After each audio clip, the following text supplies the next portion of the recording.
Hi, everyone. I'm Dr. Joel Hunter, host of Power Talks, empowering you through the voice of truth. Now, in today's program, we're going to be talking about bullying. And I've got three folks that I really admire. Let me go down to the end of the table first. Captain Rick Francis, this guy's a gentle giant. I love this guy already. He is the director of school safety and security for all of Seminole County, 67,000 students, 800 employees, and background military combat medic, which is really good training for schools. But he is just a really gentle soul, and he loves the kids. He loves what he does. Next to him, my good friend Mark Nijame, who is a community activist and leader, founder of the prestigious Nijame law firm. But Mark's got something interesting he's launching in May. I'm giving you the human side of these folks.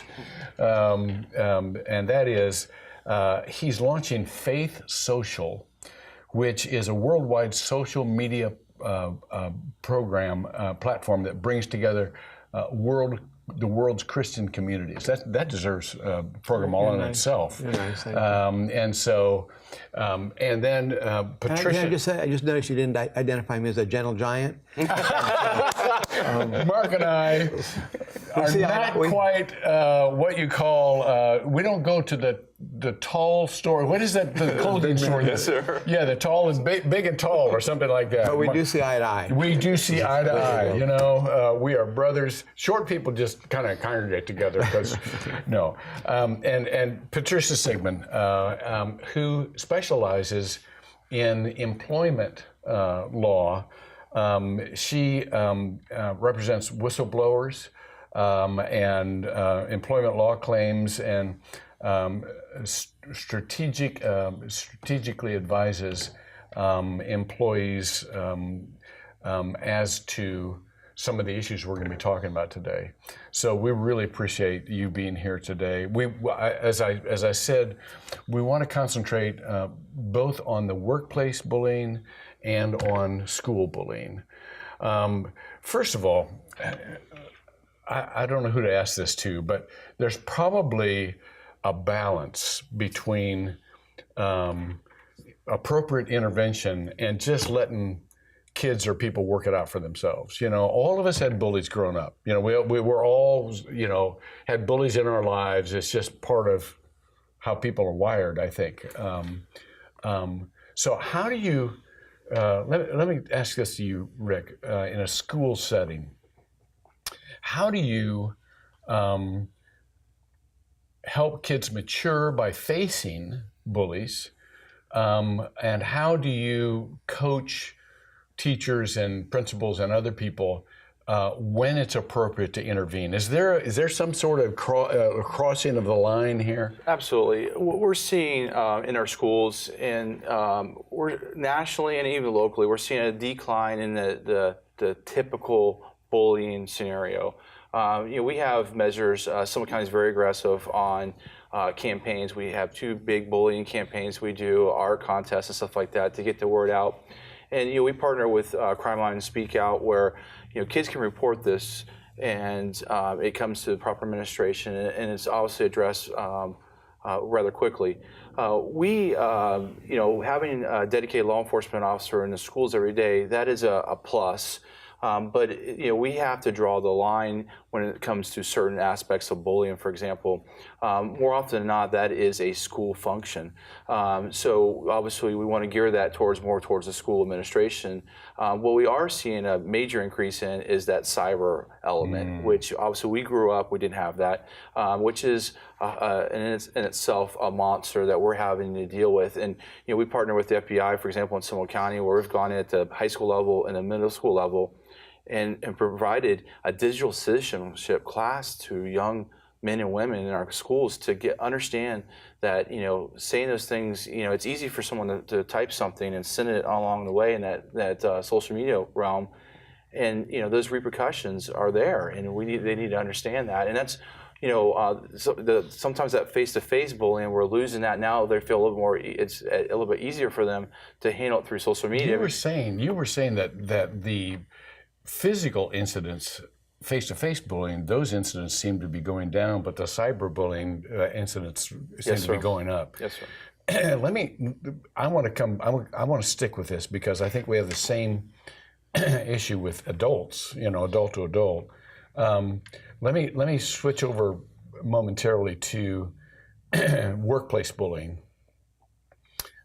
First of all, I was asking Patricia, pardon me, I was asking Patricia before we came on, what is the legal definition of bullying?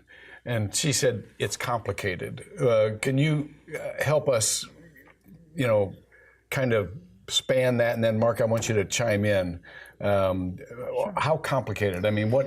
Sure. So there isn't a legal definition in employment law for bullying in the sense that bullying in and of itself is really not an illegal act in an employment law context.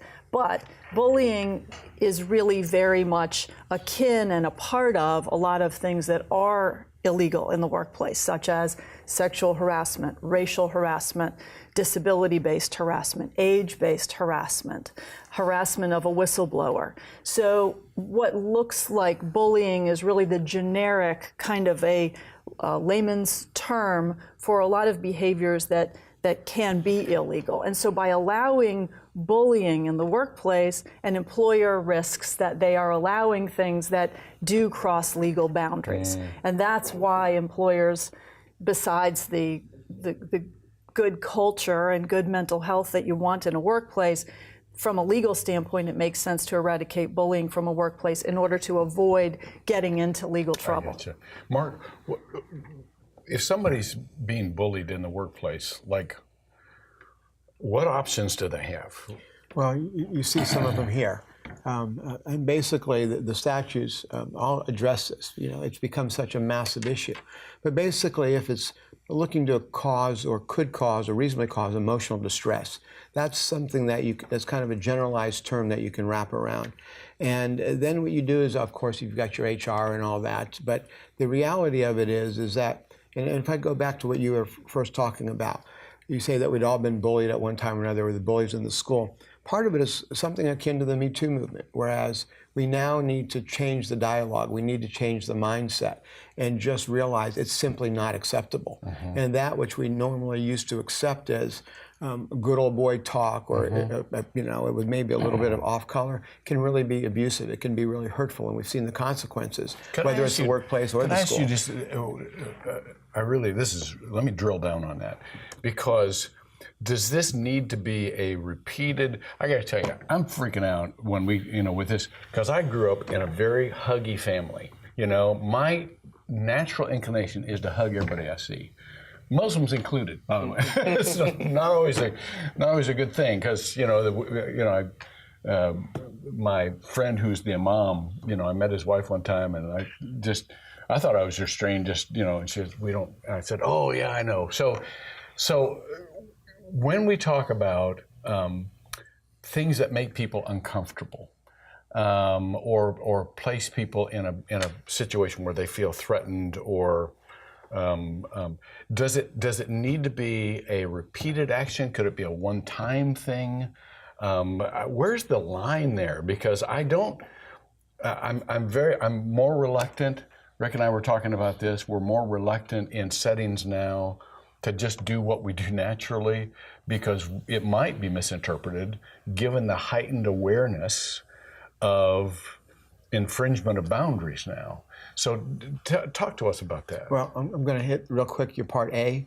If you see a Muslim woman in a hijab, you allow her to extend her hand first. Oh yes, it's okay. that simple. Yeah, good. And so if she does, she might hug you, she may kiss you on the cheek, or she may simply find, it just depends upon her level of how she chooses to follow her faith.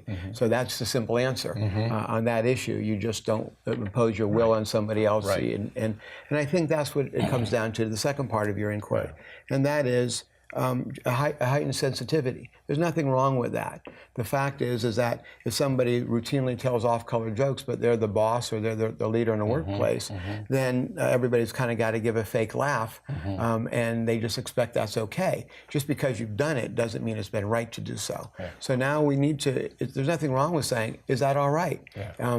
Are you offended by that?" And they still might say, "Oh, it's okay," because they don't want to be shamed in the workplace or feel like they're, being thin-skinned. But a heightened sensitivity, there's nothing wrong with that, to be respectful of another human being, whether it's at school or whether it's at work. So that's what I'm doing, and that's what I think a lot of people need to be doing now, and it's what you need to counsel people on. If somebody gives their consent, then it's typically okay. Yeah. But if you don't know if it's consensual, then that's where it becomes Let's talk problematic. about that. Let's talk about it. Let me go to you, Patricia, and then I want to come to you too, Rick. How do those in power set very clear boundaries so that other people know when they're crossing them? How does a manager in a workplace do some training of employees so that they know this is acceptable, this is unacceptable, this you have to negotiate on your own? How do you do that? Sure, and talking about really playing off the comment that Mark just mentioned about a boss who tells off-color jokes and this sort of thing, and people feel compelled to give a fake laugh. Good leadership is modeling behavior from the top, just like you see in schools, just like you see in families that you're leading, just like you see in the workplace. If good leaders at the top of that organization are modeling good behavior and setting a standard for how we act here, they create a corporate culture that is a positive culture. And that culture is then modeled typically by those below. When the corporate culture is such that the top leadership is willing to tolerate bad behavior, perhaps because they have somebody who generates a lot of money for the organization, and you can have whole sections of a company that are really infected by that bad behavior. But let me ask you, wouldn't it be wise for those in charge to do some preemptive training? You're exactly right when you say the example of leadership means everything. It's the most powerful generator of the work environment that there is.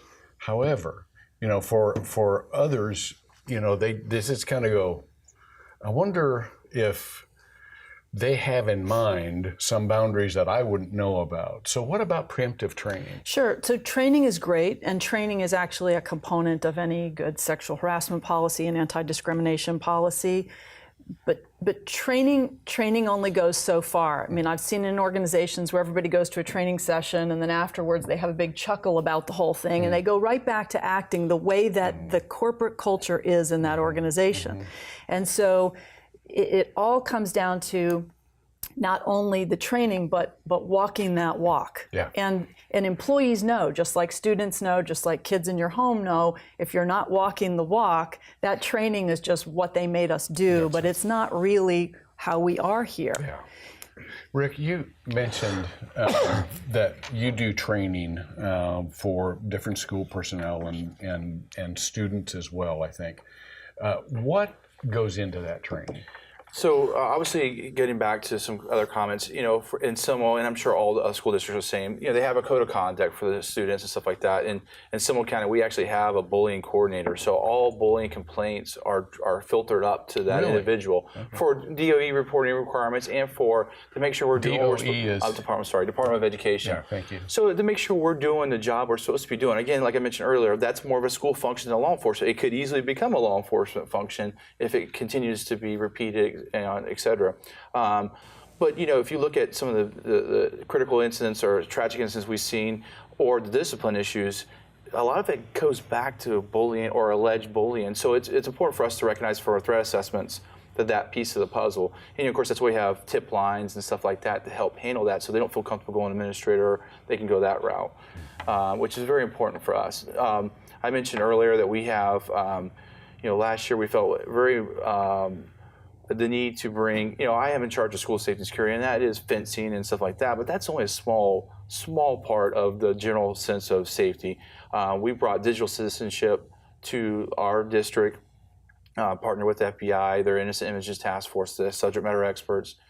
And we start at the high school level, and honestly, we went through the high school level last year, and it talks about sexting, grooming, social media use and stuff like that for those youngsters.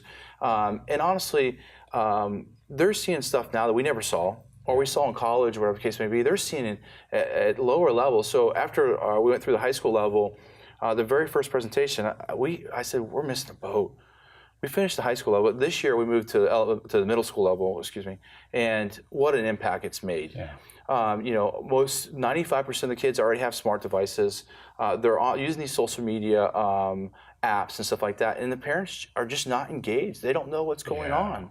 Let's with their talk. kids. Let's talk about that, because everyone knows that there are apps that make the messages disappear. Even for parents that stay very engaged, and I hope you understand, parents. You are the parents. I know that there's something in you that says, I want to respect the privacy of my children. Don't, because those are your children. They don't have the judgment to form mature decisions yet. That's why they're still under your care. And so it's appropriate to treat them with respect and to treat them as dignified and rational individuals. But it's also important for you to know as much as you can about especially their social media and their physical contacts as well. So I want to give you that kind of permission. But let's go back to the trickiness of social media right now. There are some wonderful apps that parents can use to track every keystroke that's made on that phone, or whatever the case may be. And simple setting up parental rights on that phone is not enough. We encourage parents there should be no smart devices in bedrooms. For example, and the house computer should be in a Can you name some of those apps that the parents can use? I don't want to go on record by naming, by encouraging, but some smart individual, by doing a simple research, will find out if you look at the best practices and stuff, and be able to find those apps real easy. Google. Google. Go ahead. All right. But I will tell you, there is products out there that our kids are using. As soon as we're onto them, they'll switch to a different app. But they could literally be exchanging inappropriate pictures, whatever the case may be. Boyfriend, girlfriend at the time, think everything's great, and they're exchanging those through an app. And they could, before they walk through that threshold into your house, delete that app. You can go through that app or that phone as much as you want, looking through history and footprints, and you're not going to see it. They can leave the next morning, go reapply that or reinstall that app, and start off where they left off, which is crazy. Yeah, and the digital devices, the texting and the group messaging and the group texting have become an issue in various sexual harassment cases and things that go on in the workplace as well, because various employees begin to use each other's phone numbers to text. Sometimes it's a group at a company and they'll have just a group chat. And so the group chat makes a lot of sense when we're trying to coordinate a project, but inevitably somebody throws something personal in there and starts sending things on the weekend, and things can get very out of control. And there could be somebody or various people in that group that are very concerned about it, and all of a sudden you've got a big problem in the workplace. Now, you've defended whistleblowers. How do you know when to go to HR with something like that? So the biggest mistakes that people Human make. relations, by the way. Sure. And various companies call it various different things. But the biggest mistakes people make are two things. One, not reporting, and two, not reporting it the right way.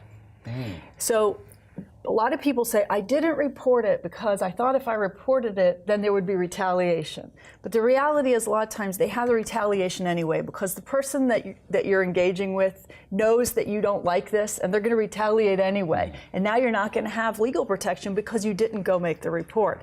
The other thing is people report the wrong way. They fail to call it what it is. If it's sexual harassment, they need to call it sexual harassment. If they feel it's racial, or if they feel that it's motivated because of their age, they need to be triggering their legal protections. A lot of times people mince words in such a way that they really aren't protecting themselves. Then they get the retaliation without the legal protection. So it's all about right way and right words. Okay. And if I might add, Yes. retaliation is only another cause of action. So if you're concerned about retaliation, but you have a legitimate issue, if somebody retaliates against you, there's even a greater claim for damages against them. So be aware of afraid that. of Yeah, that. I mean, Yeah. be concerned about it, be aware, but follow the right procedures. Don't just willy-nilly go out there. And if I could talk about something you talked about at junior high and middle school and high school, our kids are in elementary school, 5th and 6th grade, and they're on group chat constantly. Yes, they get monitored, and they might not like it, but my wife's got she's part of that group chat. She can go in there and look at it, and fortunately, we've been fortunate, but who knows how things develop over time.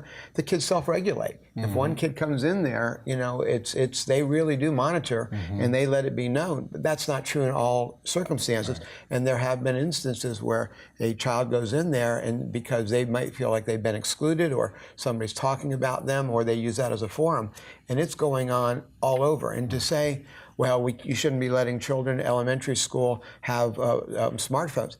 That's the world now. Yeah. That's just the world. Absolutely. So Sure. it's, and I'm not calling anybody out, but to think that to actually put them at a disadvantage, it's just not social. That's where they're doing their homework. That's where they're doing their research. Absolutely. It's where they're communicating. It's how we stay in touch. It's how we know that they're safe. It's how they're checking in with us. So it's just part of the whole. But smartphones are now the way of the world. Yeah. And to deny a child the extra steps when all the other children and are growing up with it doesn't do them service. Then the issue becomes how do you monitor it? And you have to do a better job as a parent and do the best job possible. But to think that just saying, no, you can't use them as an answer, it's a limited answer. And people need to know that I think that what people both in school and kids and the workplace need to know is that what you put in that momentary digital input, you need to say to yourself, would I say those same words in person, in public? Yeah, And absolutely. if you wouldn't say those same words in person in public, then don't put them in text. There's a verse in Scripture that says, what is done in secret will be shouted from the rooftops. We ought to all have that in our brains. We've got just a couple of minutes. I can't believe how fast this is going. We've got just a couple of minutes left. But just let me throw this just open question here, and anybody can respond. How do you create an atmosphere where people feel empowered to respond, not to take vengeance, but just to respond in an appropriate way, knowing that if they do, someone will have the heart to take them seriously and try to help? I mean, how do you create that kind of, either in the workplace or in the school, how do you create that kind of atmosphere of trust? Well, I think you have to, at least in the school setting, you have to have a mechanism for them to report. And they can report and not feel repercussion. I can remain anonymous in many instances and stuff like that. A friend reporting that this is going on to another adult or other kids in school. And we have to have swift, consistent. So, like you mentioned, what we do in one school, let's call it what it is. And if you see a similar incident in another school, it's the same, and not have one person calling it one thing, one person calling it something else. So we've made a lot of strides to make sure, give them the mechanism to report, but also have a great follow-up where we're engaging those youngsters, realizing it's inappropriate, and then trying to handle it at the lowest level we can, getting parents involved and making sure it's not just, hey, I stole your pencil, and they're calling it one thing and we're calling it something different. And I think a lot of it is just walking the walk. Is employees know, kids know, communities know. When reports in the past have been taken seriously, that sends the message. People know that it's going to be real. It's going to be real response. When people know that the last time somebody complained, nothing was done, then they feel uncomfortable complaining. When they know that the last time somebody complained, they got drummed out of the company, they're uncomfortable complaining. That the leadership has to walk the walk and really be consistent. Yeah, it's a cultural shift. Whether it's the head of a country, whether it's the head of a company or the head of a household, or the head of a classroom. You've got to lead by example. And if my dear departed grandmother used to kid around and say, "Do as I say, not as I do," but we all do as we're taught. We're all baby ducklings, and if the mother duck is going in a certain direction, we will follow that. Yeah. And if the mother duck's going in the other direction, we're going to follow that. Yeah. So I think we need to take personal responsibility. It does start in the household. It does start with the family. But we have to say it's okay to change. It's okay to be better, and to walk that path of getting towards a healthier way of approaching life and each other, rather than just saying the old way is the way I'm going to keep on doing it. That's a good note to end on. We're out of time, but I want to thank you, panelists, Patricia and Mark and Rick. This has been a wonderful discussion. Let me just say something to you who are listening. The scripture talks in Romans 12 about, inasmuch as it's up to you, be at peace with all people. This is called Power Talks, this show, and there are basically three ways you can use power. One is to exploit those who are weak. One is to isolate you from those who are weak so that you don't have to get involved in their problems. And the other is to defend those who are weak. And our people of faith have a heart for those who are being bullied, those who have been exploited or coerced. So let's all be more aware of our behavior so that we can be respectful and treat people with the dignity that they deserve. And let's be especially aware of those around us who may be bullied and come to their defense in as much as we can. Thank you for joining us today on Power Talks. Remember, these discussions are just that. They're discussions among us. But we'd love to see you continue these discussions at your home or at your workplace and go one step farther, get involved, because that's when power talks. You are empowered through the voice of truth. See you next time.